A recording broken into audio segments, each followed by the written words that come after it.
Question numéro 128. Dépression et pensée suicidaire. Question posée par Théo. Bonsoir Sandra. Je sais que tu es très occupée. Je ne sais pas écrire. Je pleure à peine que je t'écris. C'est dingue. En gros, il y a persécution.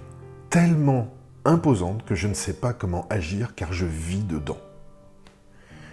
Je n'osais pas te demander par respect de ton temps, mais il y a des forces acharnées autour de moi et je suis d'une certaine manière à bout.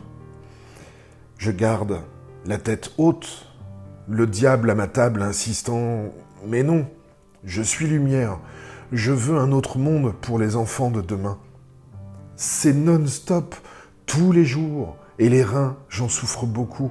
La seule chose, pourquoi ? Je ne me sens pas moi-même, j'entends la mort tout le temps. Que dois-je faire ? Je me bats, c'est difficile, je pleure et j'entends le malin s'abattre dans ma psyché.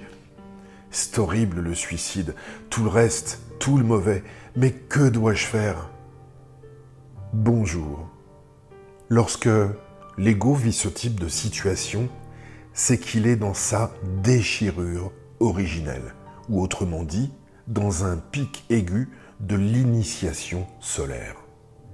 Dans ce contexte, l'ego doit parvenir à traverser la pire souffrance au monde, avec les entités astrales et surmentales qui essayent de tirer profit de la situation pour la mener au suicide. Et il doit traverser cette souffrance sans diffracter, sans sortir de sa centricité. Cela est comparable à essayer de passer à travers le chat d'une aiguille. C'est la traversée du désert aride.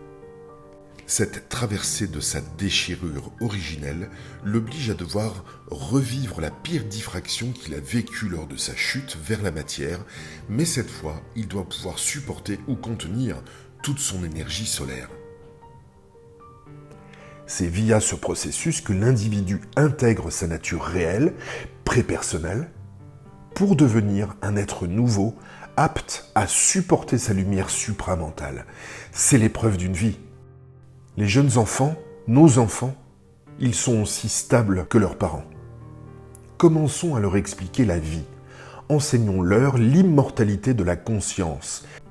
Ils seront ceux qui rebâtiront la société de demain, avec les outils que nous leur aurons transmis grâce à nos propres apprentissages, acquis via notre propre initiation solaire.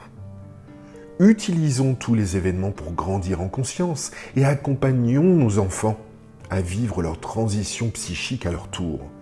C'est de cette façon que la nouvelle civilisation naîtra. Au plaisir, Sandra Vimon.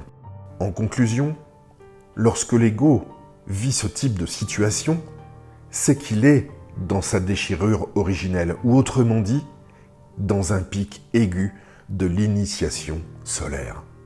Ce texte est issu du site www.supramental.biz. Voix narrative, Romain Lezen.